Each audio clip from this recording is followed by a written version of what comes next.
Canons of Taxation. This was given by Adam Smith. So what do you mean by canon of taxation? The characteristics or qualities which a good tax should possess are described as canons of taxation. The characteristics, ஒரு tax எப்படி இருக்கணும், the quality of a tax only is called as the canon of taxation. So according to Adam Smith, there are 4 canons or maxims of taxation. They are as canon of ability, canon of certainty, canon of convenience, canon of economy. So these are the 4 characteristics which a tax should possess according to Adam Smith. So this is called as Adam Smith's canons of taxation. So first one, canon of ability. What do you mean by ability? திராணிக்கு ஏற்பதான் நம்ம என்ன பண்ணணும், tax கட்டணும். The government should impose tax in such a way that the people have to pay tax according to their ability. The rich people have to pay more tax and the poor people have to pay less tax. This is only called as canon of ability. Next is canon of certainty. The taxpayer should know where to pay the tax, when to pay the tax, how much he has to pay for tax. All that must be very certain. The government should ensure that there is no uncertainty regarding the payment of tax. The people should know the rate of tax, the time of tax, and to whom they have to pay the tax. In case the government collects it arbitrarily, யார் வேணாலும் tax கட்டலாம், எப்போ வேணா கட்டலாம்னா nobody will pay the tax. So the government should say, July மாதம் இந்த தேதிக்குள்ளே கட்டியிருக்கணும், இவ்வளோ கட்டியிருக்கணும். Okay, so it must be precise. Only then people will pay the tax properly. So this is only called as canon of certainty. If you give a choice to the people, they will not pay it properly. So the government has to be very certain as to where to pay the tax, when to pay the tax, the rate of tax, everything. Next, canon of convenience. The method of tax collection and the timing of the tax payment should suit the convenience of the people. It must be convenient for the people to pay the tax. Already we saw that tax is a sacrifice made by the taxpayer. So a taxpayer is making a lot of sacrifice to pay that amount. When he pays that amount, it has to be very convenient for him. For example, when you collect income tax, you can collect income tax from the source itself. When you get the income itself, you can make a deduction and give the employer the income. So it will be easy for the employer. So similarly, if in case of a farmer, you can collect the tax from the farmer during the time of harvest instead of collecting from the sowing time. When he is sowing, he will have a lot of expenditure. He has to pay for the tractor, the fertilizers, for the water, and for the tools. All that he has to pay during sowing time. But when he is harvesting, the farmer will be in a happy mood because he is harvesting a lot of crops. That time the farmer can pay the tax. So the taxpayer must feel convenient to pay the tax. The method of tax collection and the timing of the tax payment should suit the convenience of the people.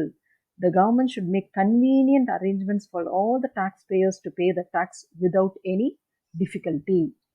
Canon of economy. The government has to spend money for collecting taxes. டாக்ஸை collect பண்ணுறதுக்கு ஒரு ஆளை போடுவாங்க. அந்த ஆள் தான் என்ன பண்ணுவார், டாக்ஸை கலெக்ட் பண்ணுவார். ஒருவேளை அது வீடு வீடாக கூட வந்து கலெக்ட் பண்ணுவாங்க, அல்லது ஒரு ஆஃபீஸில் உட்காந்து கூட கலெக்ட் பண்ணுவாங்க. அப்போ அந்த ஆளுக்கு ஒரு சம்பளம் கொடுக்கணும். இப்போ டாக்ஸ் வாங்குகிற அமௌண்ட் வந்து 1000 ரூபாய், அவருக்கான சம்பளம் 9000 rupeesனா அந்த டாக்ஸை வாங்காமலே இருந்திருக்கலாமே. ஓகே, புரியுதா? டாக்ஸ் கிடைக்கிறத விட டாக்ஸுக்கு செலவு ஜாஸ்தி ஆகுது, அந்த மாதிரி ஒரு டாக்ஸ் இருக்கக்கூடாது. So the government is spending a lot of money for collecting the tax. The taxes where collection costs are more are considered as bad tax.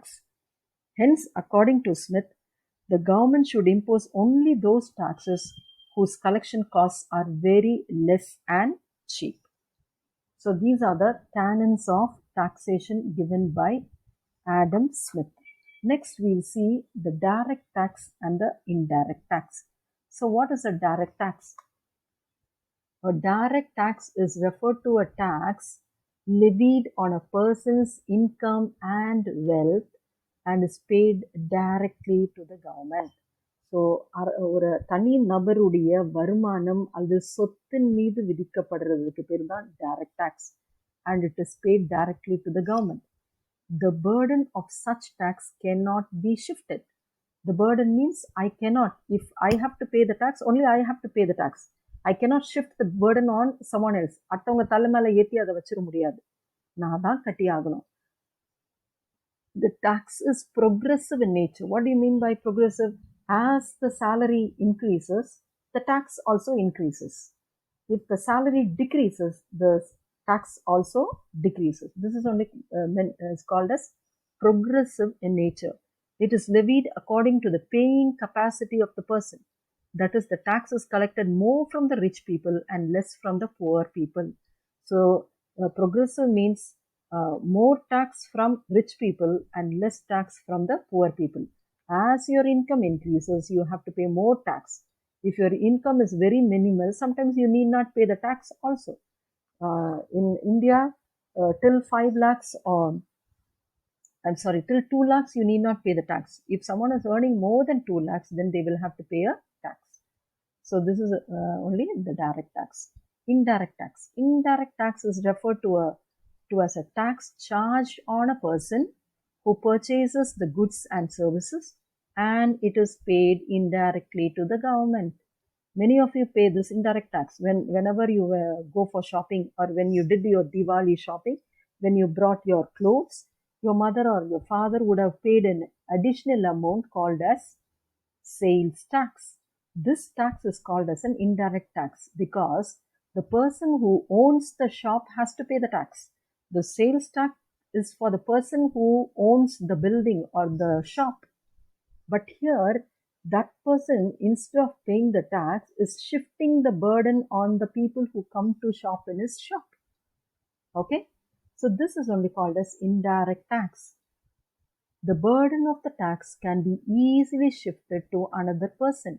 It is levied on a person equally, whether he is rich or poor. Everybody has to pay tax. இப்போ கடைக்கு போகிறோம், நான் ஏழைங்க, அதனால இந்த sales tax நான் கட்டலைன்னு சொன்னால் விட மாட்டாங்க. நீ எவ்வளோ பொருள் வாங்கியிருக்கியோ அந்த பொருளுக்கு ஏற்ற மாதிரி சேல்ஸ் டேக்ஸ் கட்டணும். அப்போ ரிச் பீப்புள் போனாலும் சரி, புவர் பீப்புள் போனாலும் சரி, எல்லாருமே இந்த இன்டைரக்ட் டேக்ஸை கட்டணும். டைரக்ட் டேக்ஸ் யார் கட்டுறான்? ரிச் பீப்புள், இன்கம் ஜாஸ்தி இருக்கவங்க டைரக்ட் டேக்ஸ் கட்டணும். So this is about direct tax and indirect tax. So look at the picture here. Direct tax and indirect tax. Ultimate burden of the tax payment falls on this person itself. Ultimate burden of the tax falls on this person. Responsibility to pay the tax our melda. He is responsible to pay the tax, and the ultimate burden of the tax also falls on the same person. Example, the income tax. When you earn income, you are responsible for the payment of the tax. So whenever you get an income, you have to pay for the tax, and the burden also falls on you. So this is called a direct tax. Income tax ku per enadhu? Direct tax. Indirect tax parunga, ultimate burden of the tax payment falls on the purchaser. Yaar mela viludhu? Purchaser mela viludhu. யார் கடைக்கு போனாங்களோ அவங்க தான் tax கட்டணும்.